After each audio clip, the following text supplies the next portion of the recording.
Eh, Agradecer al profesor Ernesto Torres por haberme invitado para dictar este tema de endocarditis infecciosa. Bueno, en segundo lugar, disculparme por la demora, tuve un asunto personal que atender. Eh, el día de hoy voy a presentarles la clase acerca de endocarditis infecciosa. Quien les habla es el doctor Roberto Baltodano, soy cardiólogo del Hospital Guillermo Almenara, hice la residencia en cardiología con el doctor Ernesto Torres en el Hospital Loaiza. Soy profesor de pregrado y posgrado de la universidad y bueno, empezaremos. La endocarditis infecciosa ciertamente es una enfermedad de poca frecuencia, pero, pero que progresivamente en los últimos años ha tenido un incremento. Y eso se debe básicamente al avance de la tecnología médica. El hecho que nosotros, por ejemplo, ahora usemos más dispositivos intravasculares incrementa el riesgo de infección de estos dispositivos y de esa forma se puede también infectar estructuras cardíacas como las válvulas y ocasionar endocarditis infecciosa. Ciertamente es una enfermedad también de gran letalidad que si el paciente ante una endocarditis severa por ejemplo, formaciones de estructuras como vegetaciones de grandes dimensiones, o como por ejemplo el paciente con desarrollo de insuficiencia cardíaca o un paciente endocarditis infecciosa con cuadro de sepsis persistente, expone al paciente a alto riesgo de mortalidad.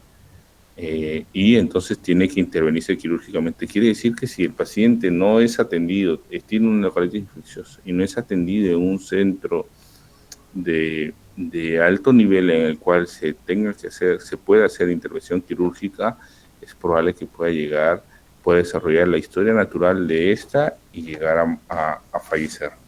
Entonces, como vemos, es una enfermedad de poca prevalencia, pero de gran letalidad y con un incremento de frecuencia hoy en día. La definimos de esta forma: es una infección endocardiovascular destructiva, ciertamente, de alta mortalidad y severas complicaciones. Antes se estilaba de que el manejo principalmente era dado por el cardiólogo, y cuando se requería de intervención quirúrgica se solicitaba por medio de interconsulta la participación de ellos y probablemente el paciente iba a sala. Pero ahora no, ahora dado que la cardiología se ha extendido a áreas de subespecialidad, entonces el cardiólogo clínico no solamente es el que afronta este problema, sino también lo hace con la participación de cardiólogos especializados en diferentes áreas. Por ejemplo, el cardiólogo intensivista también participa de ello, el cardiólogo con su especialidad en imágenes también, los cardiólogos intervencionistas también, desde luego, y claro, fuera de la cardiología también los colegas de áreas como de medicina interna, los colegas de infectología, y desde luego los mismos colegas de cirugía cardiovascular. Entonces todos ellos van a conformar un, un equipo, un heart team para endocarditis. El, el tiempo quirúrgico, es decir, cuándo operar, es crucial para modificar morbimortalidad, y como lo vamos a ver más adelante. En cuanto a la epidemiología, la incidencia es de 3.1 a 7.9 por 100.000 habitantes por año. La mortalidad alta, como se menciona ahí, de 18 a 46%, desde luego un paciente con endocarditis que habita en ciudades lejanas, en pueblos lejanos a ciudades grandes, entonces estará en mayor riesgo de llegar a la letalidad. El nuevo perfil epidemiológico, dado que la edad, cada vez tenemos una esperanza de vida mayor, incremento en diagnóstico de diabetes, de cáncer, el aumento de sobrevida en cáncer, patologías congénitas, el uso de drogas endovenosos, es decir, la atención sanitaria en general, donde hay, por ejemplo, uso de dispositivos o necesidad de conectar a una máquina a estructuras vasculares, como por ejemplo en la hemodiálisis, exponen al paciente a desarrollar endocarditis infecciosa. También, la endocarditis, la medicación, como les decía, catéteres de larga permanencia, hemodiálisis, la misma presencia de prótesis valvulares, desde luego va a predisponer al paciente a tener infección de estas y de esa forma endocarditis de la prótesis. También dispositivos intracardíacos. Cuando nosotros vemos una gráfica de barras de la frecuencia de endocarditis por sexo, vamos a ver de que la mayor frecuencia se da entre los 70 a 85 años, siendo más prevalente desde luego en varones. Cuando vemos en una gráfica de PAI cuáles son las etiologías de la endocarditis infecciosa, se ha determinado de que la gran mayoría no hay una enfermedad cardíaca predisponente. En otras situaciones hay una válvula protésica con o sin dispositivo intracardíaco, como por ejemplo un marcapaso o un desfibrilador implantado. Solo dispositivo intracardíaco por sí puede originar cuadros de endocarditis, y otras enfermedades cardíacas, como por ejemplo valvulopatías, que pueden también desde luego ser asiento de infecciones. ¿Cómo ingresa el germen a nuestro organismo? Bueno, tenemos un primer ingreso, que es la atención sanitaria, lo que les decíamos, la necesidad de que el paciente tenga que estar conectado externamente las estructuras vasculares venosas, como por ejemplo para recibir drogas endovenosas, para recibir medicación paliativa por cáncer, etc. Eso predispone al paciente. El ingreso a través de ello de los gérmenes, va a ser de que ocurra una bacteriemia. Otro acceso de los gérmenes hacia nuestro organismo es a través de la cavidad oral, desde luego, y esto era lo más prevalente anteriormente, ¿no? El estreptococo beta hemolítico ingresaba a través de, por ejemplo, la caries dental, ingresaba sangre, originaba bacteriemia y predisponía de esa forma al desarrollo de endocarditis.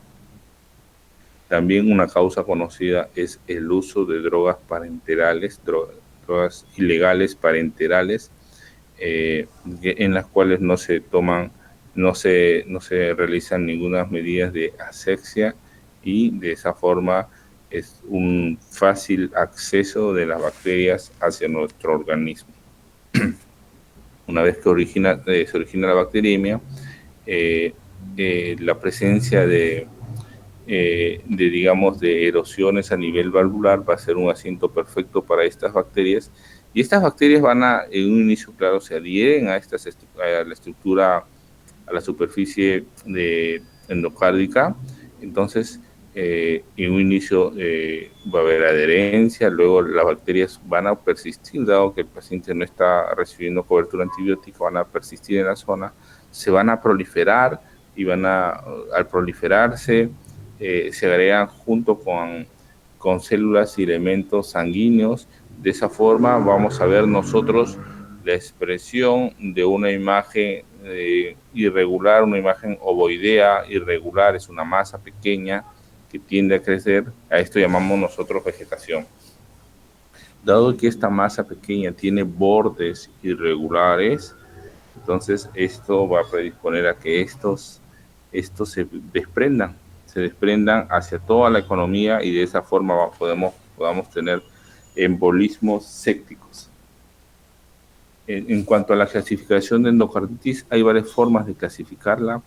Una primera forma es según la ubicación de la infección y la presencia o ausencia del material intracardíaco. Puede ser una endocarditis infecciosa de válvula nativa izquierda. Nativa es la válvula con la cual nacemos. Puede ser también una endocarditis de válvula protésica izquierda, es decir, la mitral, la aórtica o ambas fueron reemplazadas por válvulas protésicas, las cuales pueden ser biológicas o mecánicas. Decimos endocarditis de válvula protésica precoz cuando esta ocurre antes del año de la intervención quirúrgica, y tardía cuando pase el año de la intervención quirúrgica. La endocarditis infecciosa derecha se refiere a las endocarditis de las válvulas, básicamente las válvulas derechas, como la pulmonar y la tricuspide, siendo esta la más frecuente y relacionada a, por ejemplo, a infecciones por uso de drogas ilegales parenterales.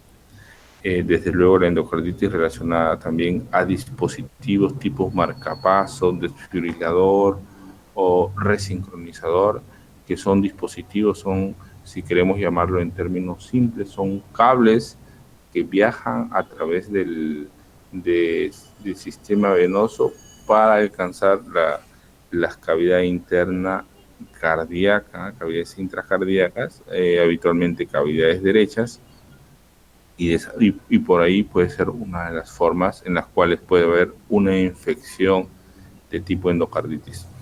Endocarditis infecciosa, según el modo de adquisición, puede ser una endocarditis asociada a asistencia sanitaria, una endocarditis adquirida a la comunidad. La asistencia sanitaria, desde luego, relacionada a que el paciente en algún momento tuvo contacto con algún centro de salud, o puede ser posta, centro de salud, puede ser un hospital, una clínica, etcétera. Decimos nosocomial cuando esta se desarrolla después de las 48 horas de ingresado el paciente, y no nosocomial cuando se desarrolla antes. Adquirida la comunidad, desde luego el paciente ingresa con el cuadro de endocarditis infecciosa al hospital. Y el uso de drogas que lo hemos comentado.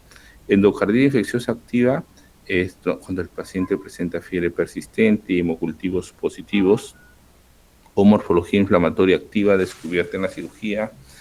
Endocarditis donde los pacientes aún se encuentran en terapia activa y hay evidencia histopatológica de endocarditis infecciosa activa. Es muy importante esto determinarlo, puesto que es una de las indicaciones por las cuales el paciente debe entrar a una intervención quirúrgica a retirar todo ese material inflamatorio, infeccioso, retirar toda la válvula y colocar una nueva prótesis.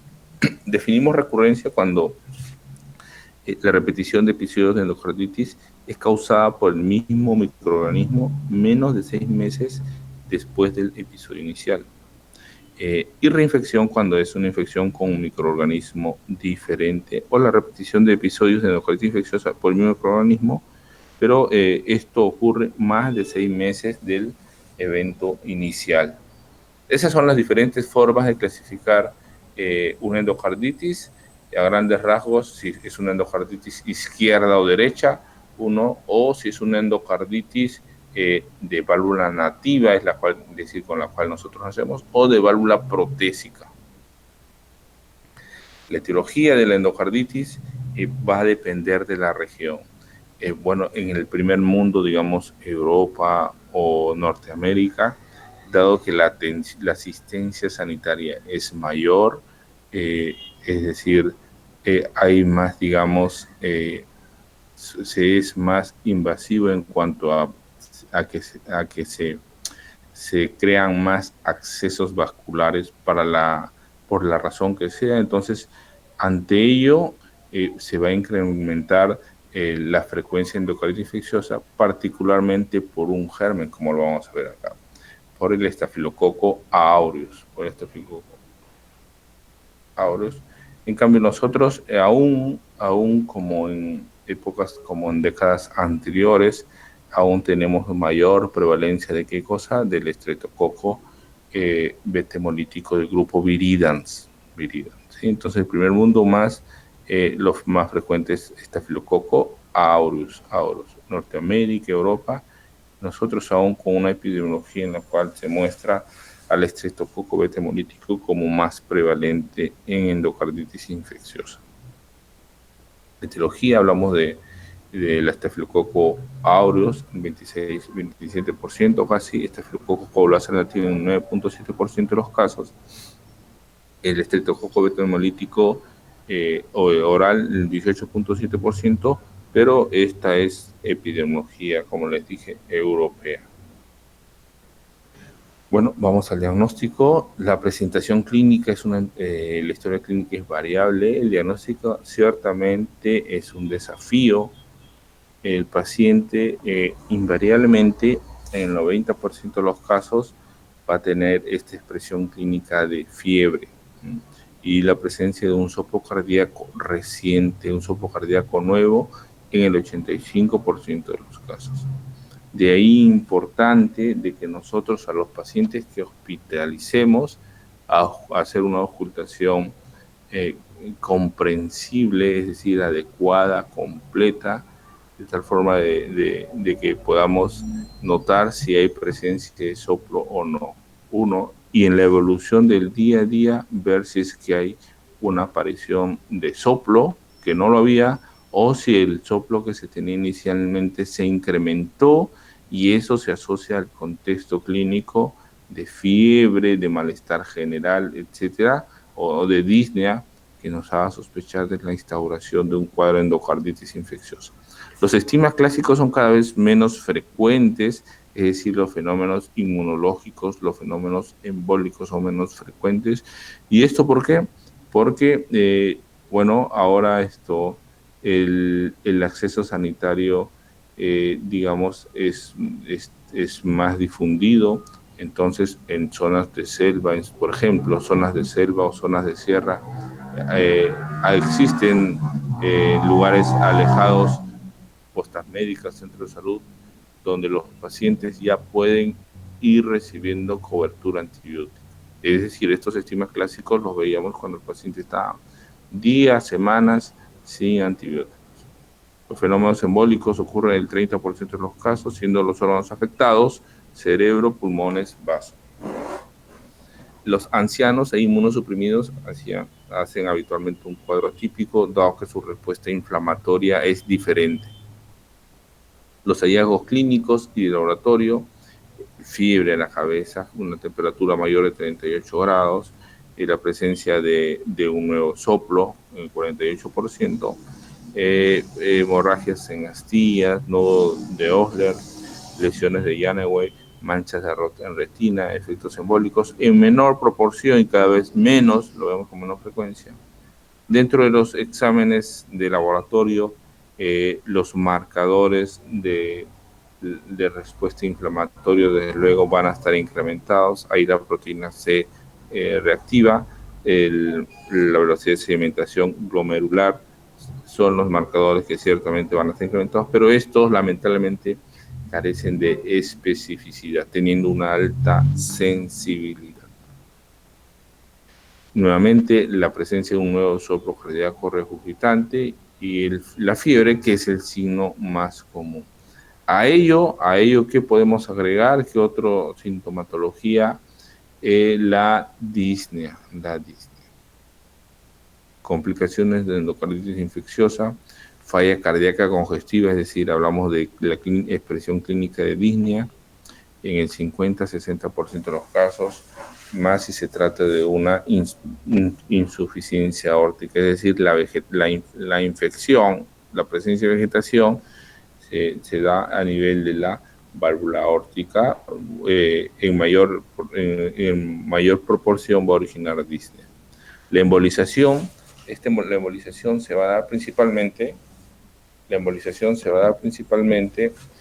para enfermedades infecciosas de válvula mitral, luego de válvula aórtica, cuadros de ACV, fenómenos embólicos hacia miembros o hacia abdomen, hacia vaso también, son órganos dianas frecuentes de embolización, presencia de glomerulonefritis, acceso anular, aneurisma micótico. Ojo, los aneurismas micóticos son, digamos, de vaginaciones o sacos vasculares originados por las bacterias, no por hongos, por bacterias, y esto básicamente se presenta a nivel del sistema nervioso central. Afectación del sistema de conducción, accesos neurológicos. Otras complicaciones menos frecuentes: pericarditis, miocarditis, infarto, fístula intracardíaca, accesos metastásicos, desde luego también. Entonces recordemos, fiebre, y miren esta placa de tórax donde hay una ligera cardiomegalia, pero lo más importante, hay signos de congestión pulmonar, ¿sí? Hay borramiento del borde de la silueta cardíaca, ¿sí? Edema periliar lo llamamos a esto, redistribución de flujo y probablemente presencia de derrame pleural. Esto connota a un paciente con un cuadro de congestión pulmonar. Clínicamente expresa disnea. Si lo ocultamos a nivel de pulmones encontramos crepitantes en base, si no es en mitad inferior de ambos campos, si no es en 2/3 inferiores de ambos campos. Los estigmas clásicos, bueno, acá vemos un aneurisma micótico, acá vemos, por ejemplo, un ACV y eso fue por un émbolo séptico. Acá esto es la amputación de la arteria, de una arteria coronaria. Esta es la descendente anterior. Miren el trayecto perdido, se amputó. ¿Por qué? Porque acá embolizó una vegetación probablemente. Y luego cuando se hace el cateterismo, se hizo el cateterismo, se confirmó esto, se encontró esto. Luego se hizo la angioplastia, se colocó un stent y nuevamente se llegó a revascularizar nuevamente esa arteria. Los fenómenos inmunológicos, las manchas de Roth, ¿sí? Estas manchas de Roth están presentes en retina. Estas son las lesiones de Osler, son muy dolorosas. Rol de la microbiología. Muy bien. Los cultivos positivos, desde luego, son la piedra angular del diagnóstico. De esa forma identificamos al patógeno y en condiciones ideales 3 o más muestras de 10 centímetros cúbicos distanciados al menos 30 minutos en medio aeróbico y anaeróbico. Lamentablemente hay gérmenes que no crecen en estos medios, entonces eso se da en el 31% de los casos. ¿Y eso a qué se debe? Al hecho de que el paciente presentó cobertura antibiótica previa, el paciente está infectado realmente de hongos o de bacterias intracelulares. ¿Cuáles son esos patógenos que dan cultivos negativos? Brucella, Coxiella, Bartonella, Tropherium ewiplei, Mycoplasma, Legionella, hongos, a los cuales hay que hacerle cultivos o serologías específicos, incluso hasta estudios genéticos de PCR para poder determinar la presencia de ellos. Este es el algoritmo de la microbiología, en la cual básicamente se resume a encontrar nosotros cultivos positivos. Si son de gérmenes típicos, van a salir positivos estos estudios, pero si son de gérmenes atípicos, los que estamos comentando, hay que hacer los estudios de reacción cadena de la polimerasa para poder recién determinarlos. Algunas veces salen negativos tanto para cultivos habituales como para estudios específicos de los gérmenes mencionados. Entonces hay que pensar de que probablemente esa masa que está en las válvulas, esas pequeñas masas ovoides que están en las válvulas mitrales o aórticas, no sean infecciosas, sino inflamatorias, reumáticas. El papel de la ecocardiografía, importante, debe practicarse tan pronto se sospeche la endocarditis, útil en seguimiento, predicción de embolismo, pronóstico y desde luego en la intervención quirúrgica. Tenemos 2 estudios de ecocardiografía, uno es transtorácico, donde el traductor lo colocamos sobre el pecho, y transesofágico es donde el transductor viaja por cavidad oral hacia esófago, y esto es decir, tenemos una sonda tal cual una endoscopía, y de esa forma vamos a poder apreciar con mayor resolución espacial al corazón.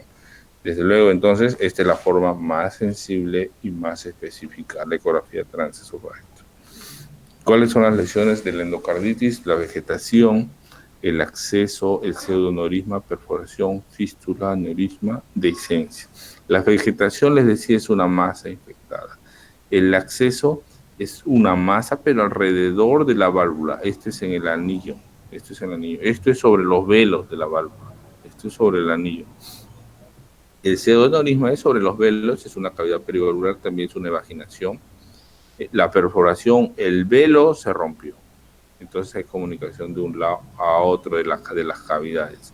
Las fístulas ya no es el velo el que se rompió, sino es, por ejemplo, el septum interventricular, por ejemplo, o Las fístulas hacen que se comuniquen, si por ejemplo la vegetación está en válvula aórtica, hace que se comunique la válvula aórtica con la aurícula izquierda, por ejemplo, o con la aurícula derecha, que es más frecuente aún. Entonces esa comunicación puede ser creada por destrucción originada de la endocarditis. Aneurisma de la válvula es una evaginación saccular. Dehiscencia de la válvula protésica también es otro hallazgo sugestivo de endocarditis.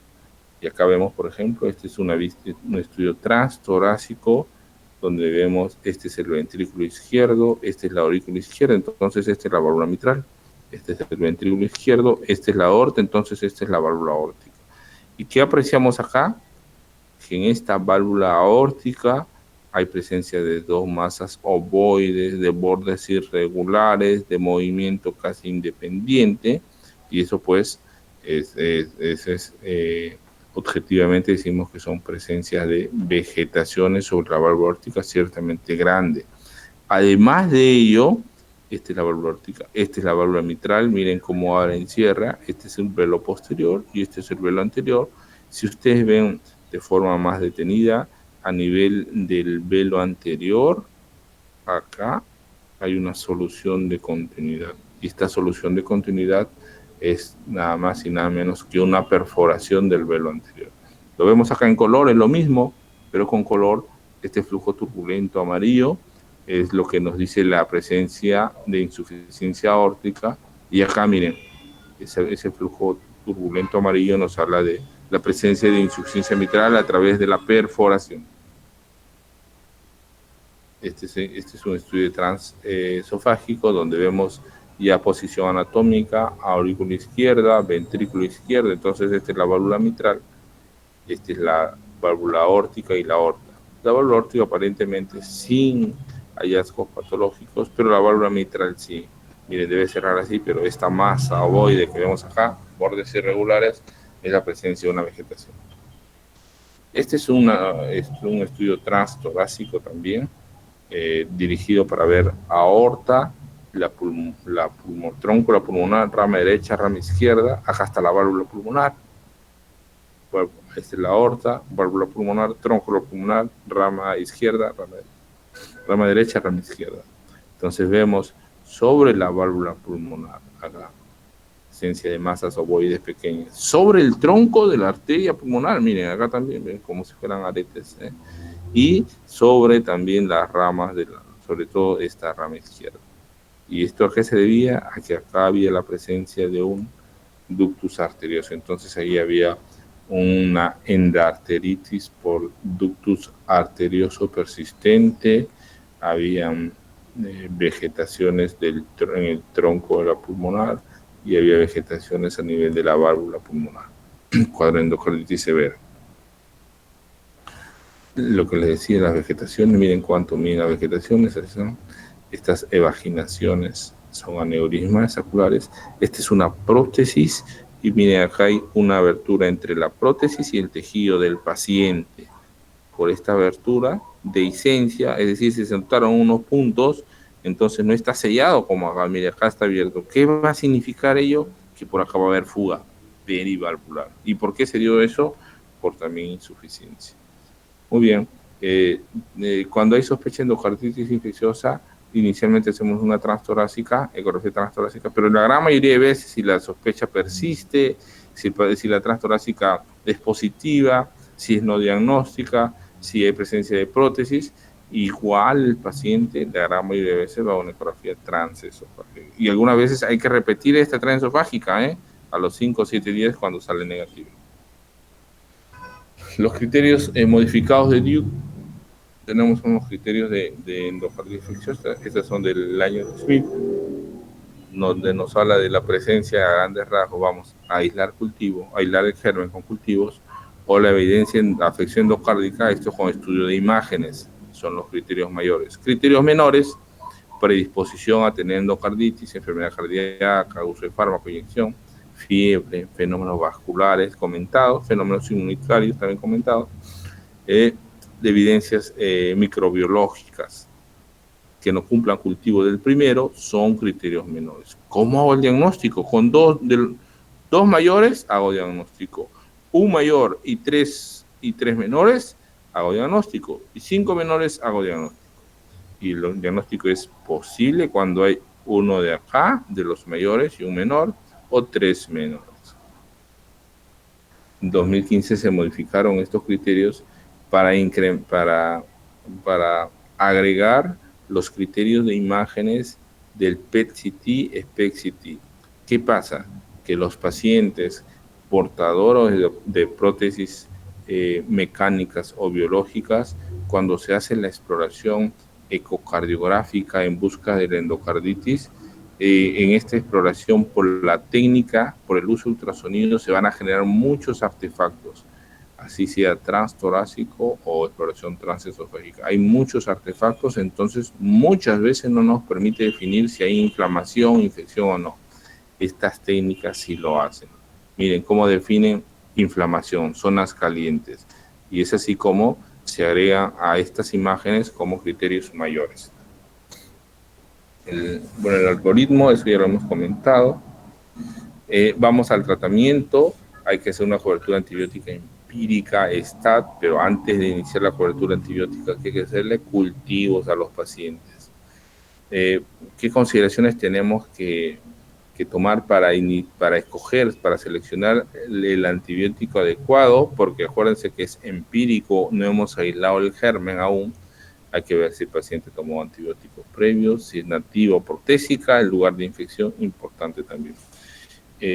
Cuando tenemos un diagnóstico de endocarditis de válvula nativa, de presentación no severa, podríamos usar amoxicilina, pero en el hospital lo que usamos es ceftriaxona y agregamos gentamicina. Cuando ya la sepsis es severa, usamos vancomicina más gentamicina. Cuando es sepsis severa, pero hay factores de riesgo para infecciones de gran negativos multiresistentes, es decir, el paciente es un paciente hospitalizado por otras causas y tiene endocarditis, usamos vancomicina más meropenem. Y cuando se trata de una endocarditis de válvula protésica, vancomicina, gentamicina y agregamos incluso rifampicina. Hay esquemas ya determinados para ello. Ahora, si son los gérmenes atípicos, desde luego cada uno de ellos tiene esquemas diferentes, como lo vemos ahí. Continuamos. Vamos a la cirugía. Miren, esta es una foto de un campo quirúrgico, de una intervención por endocarditis, en donde acá se aísla miren todo este material grande, desde luego es mayor de 10 milímetros, de bordes muy irregulares y compatibles con una válvula retirada con vegetación. Miren acá, miren todo esto, esta destrucción de la válvula o de los velos originados por la vegetación. ¿Cuáles son las razones para ingresar a cirugía? Son las siguientes, lo que les decía ya, la presencia de falla cardíaca, de la presencia de una sepsis persistente, de cuadros de embolismo al cerebro, a miembros, a vaso, etcétera, la presencia de una vegetación grande. ¿Y cuándo se define grande? Cuando este es de 10 milímetros a más. Son las razones por las cuales, las 3 razones por las cuales los pacientes deben ingresar a cirugía. Entonces, lo que hablábamos, obstrucción que causa edema pulmonar persistente, lo que les decía, shock cardiogénico, paciente con insuficiencia cardíaca, más aún shock, debe entrar a la sala. Paciente con presencia de fístula que causa igual falla cardíaca, debe entrar a la sala de operaciones, ambos de emergencia. De urgencia, cuando el paciente presenta signos de insuficiencia mitral o aórtica aguda, severas, o por esta masa hay obstrucción de la válvula, el paciente debe entrar a sala de urgencia. La presencia de una endocarditis infecciosa mitral o aórtica con regurgitación grave, pero sin insuficiencia aórtica, desde luego también tiene que entrar a usarla, pero no en un momento de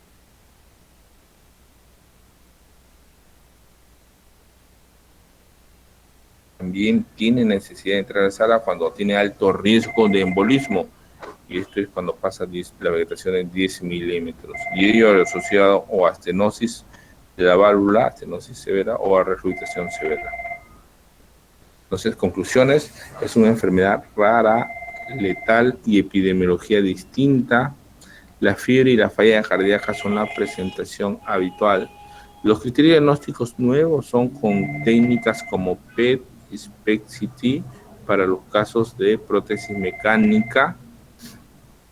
Requiere desde luego manejo multidisciplinario, el HARTIN para endocarditis, cirugía precoz en menos de 72 horas en pacientes con vegetaciones grandes, afectaciones severas, va a disminuir el riesgo embólico. Y recuerden, las indicaciones para la cirugía, falla cardíaca, insuficiencia cardíaca, más aún si el paciente está hemodinámicamente inestable, es decir, está chocado. 1, 2, sepsis persistente, ya tenemos 2 semanas con cobertura amplia, el paciente sigue febril.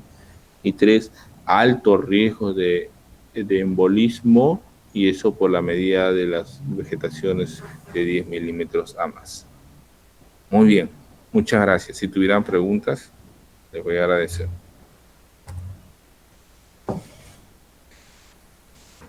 Hola. Hola.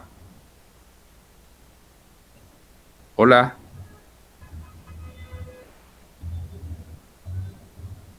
Hola, ¿me están copiando? Sí, doctor. Sí. Ok.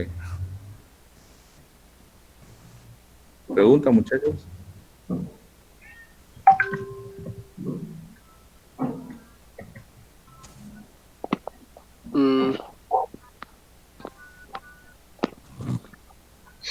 Al parecer no hay alguna pregunta, pero si hay alguna pregunta, ¿usted va a dictar otra clase, doctor? Disculpe. No, solo esta creo que me dijo el doctor. Ok. Doctor, buenos días, ¿me escucha? Sí, te escucho bien. ¿Qué tal, doctor? Doctor, una consulta. ¿La línea que me dijo que se presentaba tiene alguna característica peculiar o solo obedece a una que se presente en congestión pulmonar? ¿La qué, perdón, doctor? La disnea que usted dijo que se manifestaba también casi de manera frecuente junto con la fiebre, ¿tiene alguna característica peculiar o es igual a la que se presenta en cualquier proceso de congestión pulmonar?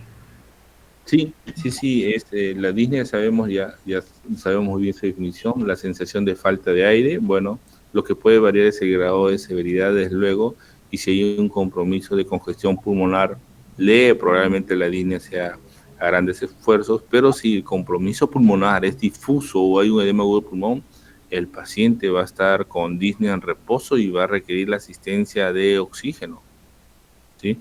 ¿Y por qué se da la disnea? Por lo siguiente. Dado que hay la presencia de una vegetación en el velo, en los velos de alguna válvula, sea aórtica o mitral, entonces quiere decir que estas válvulas no pueden cerrar bien. Si no cierran bien, va a haber insuficiencia. Algunas veces la insuficiencia severa, y dado que la cámara que precede a la insuficiencia, la cámara que le llega el volumen de la insuficiencia, no está preparada para tanta sobrecarga de volumen y por ende de presión, entonces sus presiones en esa cámara se incrementan y eso va a hacer que retrógradamente las presiones se incrementen. Entonces, por ejemplo, si hay una vegetación en la válvula mitral, no se cierra muy bien esta válvula, entonces nosotros vamos a apreciar de que la insuficiencia llega a la aurícula izquierda, mucho volumen de la aurícula izquierda, incrementa la presión en la aurícula izquierda, luego incrementa la presión en las venas pulmonares y así se traslada retrógradamente hasta los capilares pulmonares, donde va a haber salida por incremento de presión hidrostática, salida de líquido hacia el capilar, hacia los alvéolos pulmonares y de esa forma originar la disnea. ¿Sí? Ok, doctor, muchas gracias. ¿Más preguntas?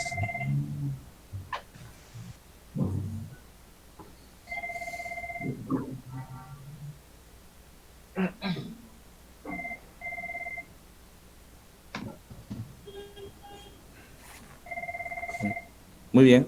Dado que no hay más preguntas, damos por concluida la clase, ¿sí? Ok, doctor, muchas gracias. Ok. Cuídense mucho. Hasta luego.